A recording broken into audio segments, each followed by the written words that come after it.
I have been twice inspired by the art in this Stamperia collection and by Barbara from 49 Dragonflies.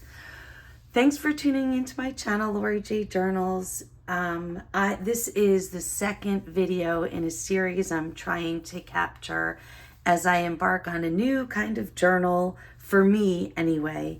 I've explained that I was really inspired by the colors and the art in this Stamperia garden collection.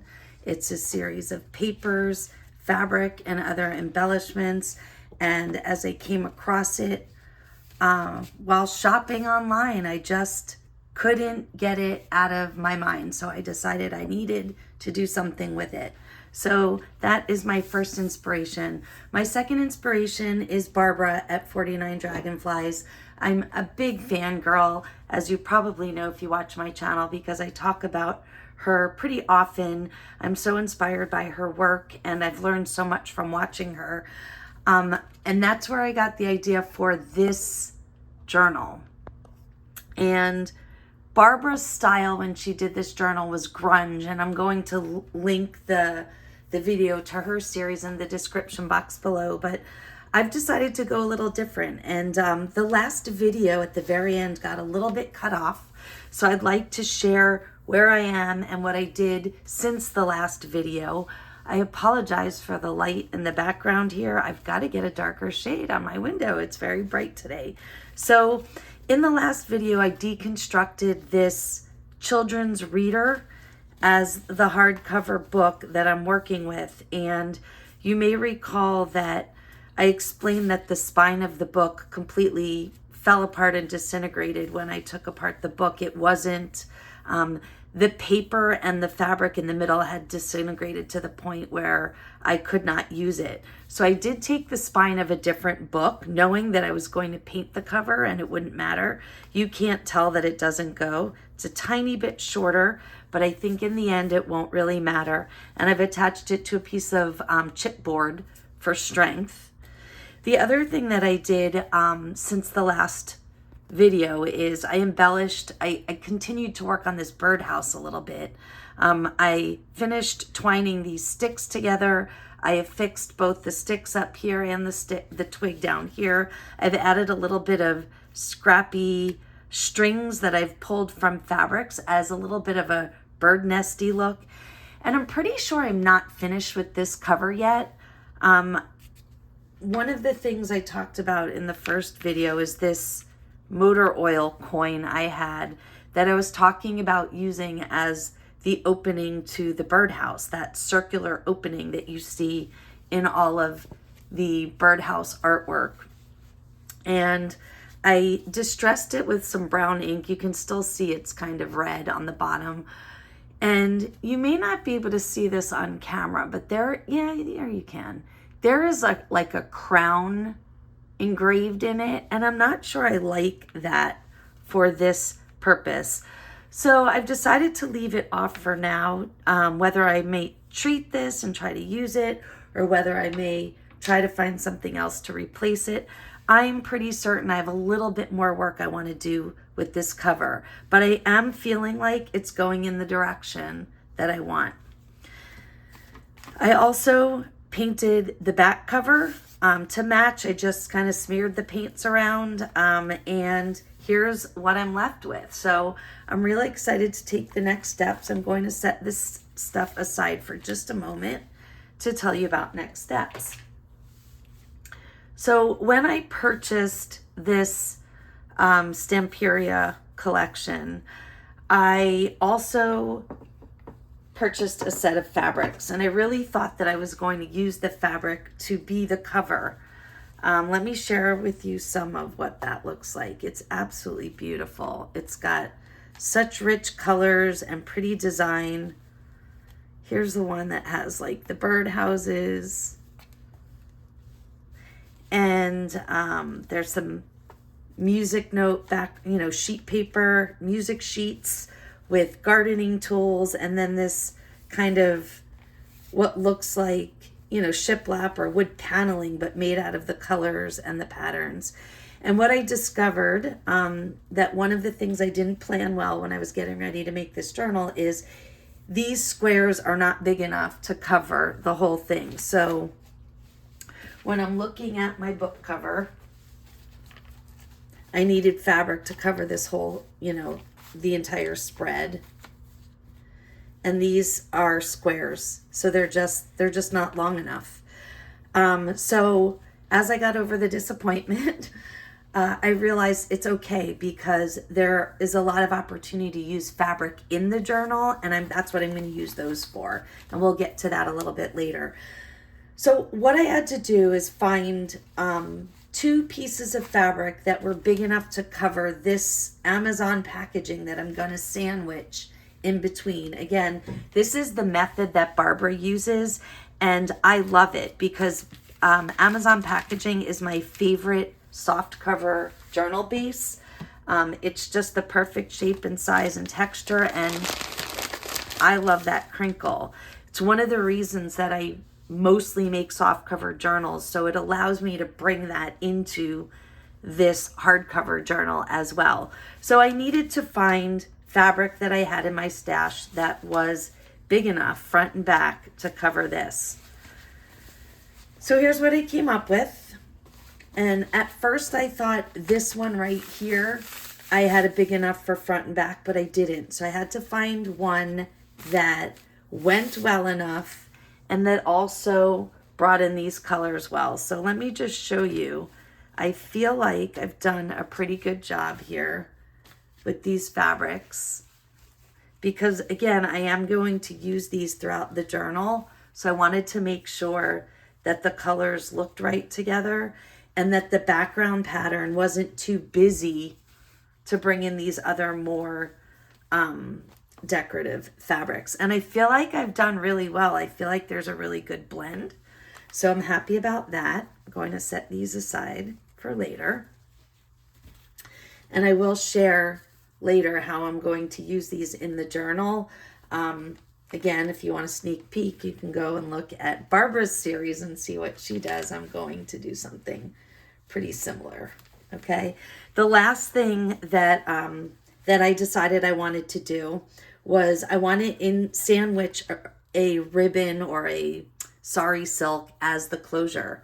And so looking at all these fabrics together, the backgrounds that I chose for the big fabrics, I found the most perfect piece in my stash. So check this out, okay? And I'll try to get better light here. It is light green with a little bit of pink in it. It was torn off of an old scarf. So I think it fits pretty perfectly with this color coordination here. So I'm going to set that aside.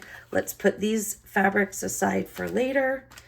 And using the exact same method that Barbara used, I am going to begin to assemble the fabric part of the journal. So the first thing is to affix these fabrics to the Amazon packaging. And what I'm going to do is just put a little bit of glue towards the center as a way to hold it down and hold it in place. And then I'm going to sew around the edges. Okay, so I'm using PVA glue, which is, book binding glue. It's really strong, and I've used it in a couple of projects recently and find that it's really effective. So again, I'm not looking to completely tack this fabric down. I am going to sew around. I'm really just looking to get it strong enough to hold in place so that while I'm sewing, it doesn't scoot around. All right.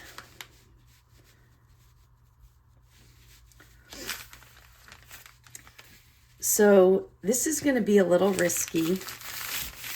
I always hate to tear fabric when it's already attached to my project, but quite frankly, I think that this will be okay because if I have to pull it off, it's really not going to do anything to destroy the journal, but I do feel like there's a little too much fabric on this edge here, so I do want to tear, a little less than an inch, maybe a half an inch off, and thankfully, no problems there. Okay, All right, and then the next is to put on the other side. I'm gonna check the size again, see if I need to trim anything off this one. Nope, I think this one's pretty good. So let's just get a little bit of glue to hold us in place. We'll do the same thing.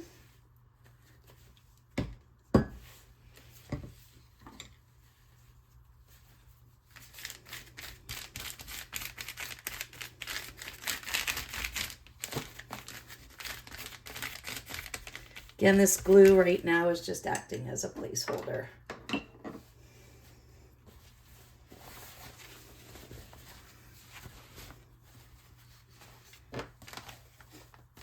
Ooh, I think sometimes it's hard to tell if the fabric's upside down or not, and I think I like it better this way.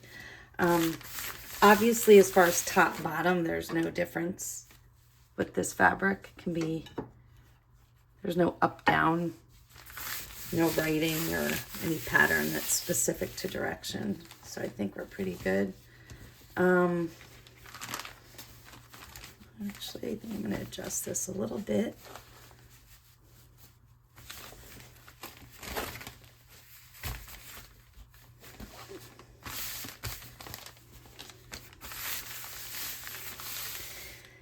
And the other thing to decide, and I don't have to do it right this second, is whether this will be the inside or the outside and vice versa for here. I am going to put a teeny bit more glue here because I do feel like this is flopping a little, and I just want to make sure that it doesn't scoot around while I am sewing. I've recently made a small adjustment to the arrangement in my craft room here.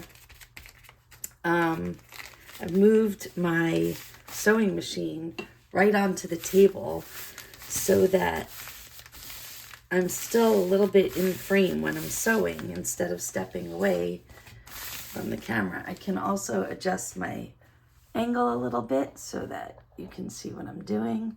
I am by no means an expert seamstress.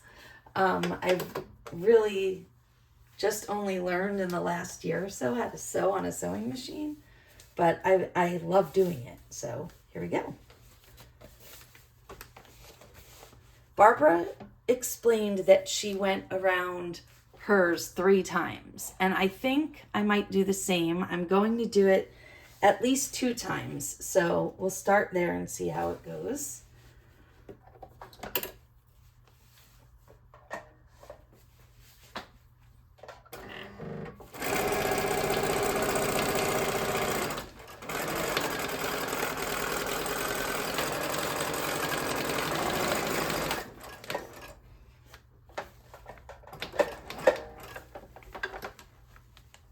One of the things that I've learned about sewing in journals that's really fun is you have like a dual purpose of not worrying so much about perfect lines, right? When we're doing creative or junk journals, it's not essential that everything looks all straight and perfect, which is fun for the look, but also great for somebody who's learning how to sew or who's not very confident in their sewing skills, because there's no need for it to look perfect.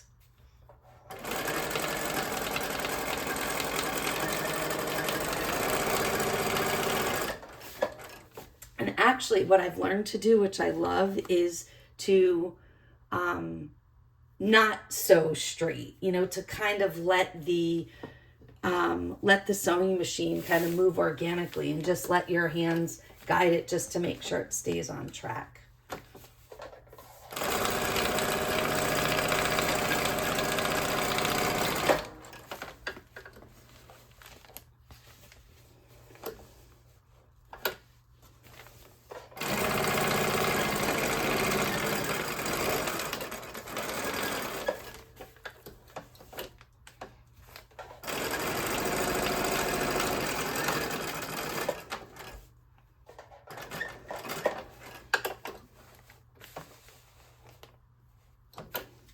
Just knew that was going to happen. Sorry about that.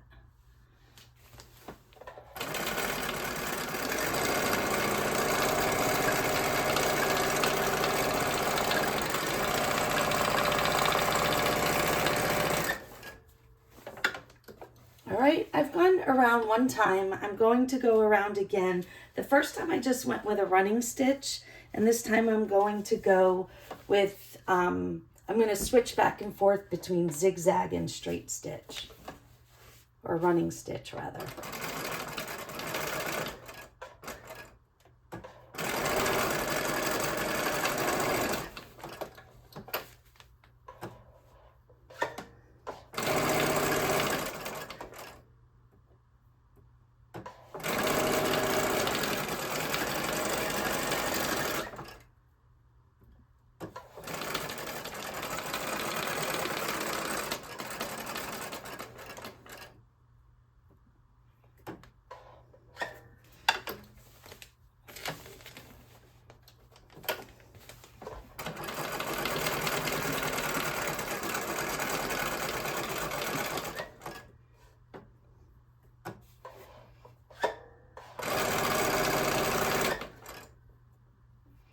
It's not that easy switching back and forth, but I like the way it looks, so I'm working on it.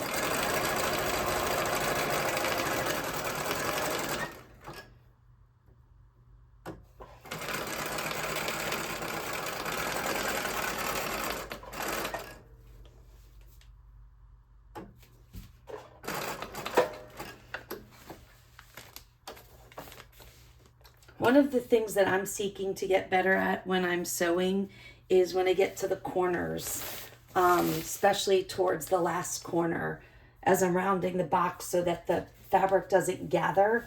And I'm just trying to get better at it with time.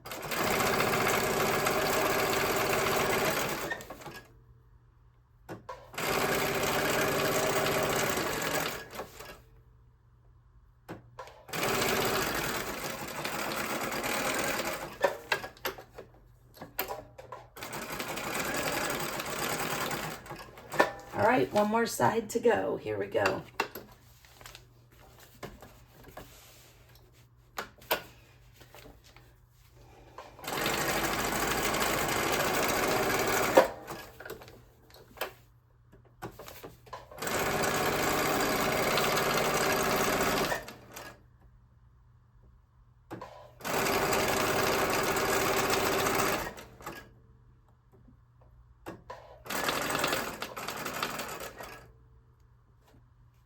All right, coming to the last corner here, and I'll be ready to go.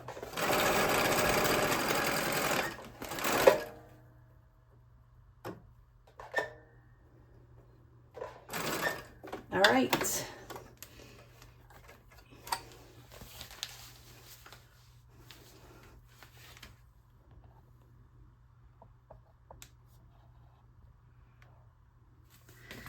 Okay, so I went around. I've got kind of two different lines here. Trying to get. And I like the messiness of it. I'm thinking of the whole idea of a bird's nest, right? And there we go. So I've got some zigzag. Now, I will say this. I don't love the way this fabric is a little bit longer and hanging out, but I'm not going to sweat it. It's such a minor detail. And once I get the board on, it probably won't even be that big of a deal. So the next decision I have to make, as I mentioned, is whether I'm going to put the cover on this side. Oh, and you know what? I totally forgot to put in silk. Oh well, maybe I'll put it under the book instead. But so it would be like this. Oh, and now I'm really upset because it looks like I don't even have enough room for, oh darn it. I think that I may not have made this big enough. I'm going to put it this way for a little more contrast so I can see. I think I do like it better on this side. So I do think the book is going to go this way. But look, I don't have enough room for this. So I have to make a decision. I can either cut this in half, the bottom, I can cut this in half, sew in another strip of fabric, and put this on, or can eliminate the spine altogether. And I'm not 100% sure what I want to do. Here's one thing I'm going to try. Let's see what it's actually going to look like.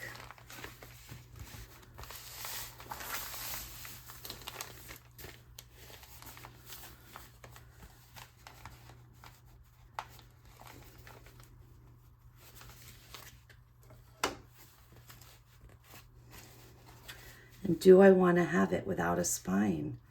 I don't know if I do.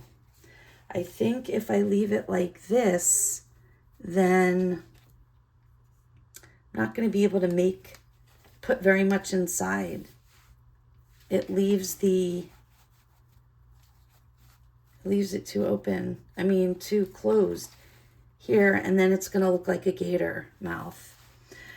All right, well, the whole idea next was to glue this on and start getting the cover finalized. And we'll just have to stay tuned for part 3 so that I can figure out what I'm going to do about my base being too small. I either am going to have to start over, which I'm not sure I want to do, or as I said, cut this in half, create another strip, and sew it all together. So stay tuned. I will update you when I get to part 3. Thanks for tuning in.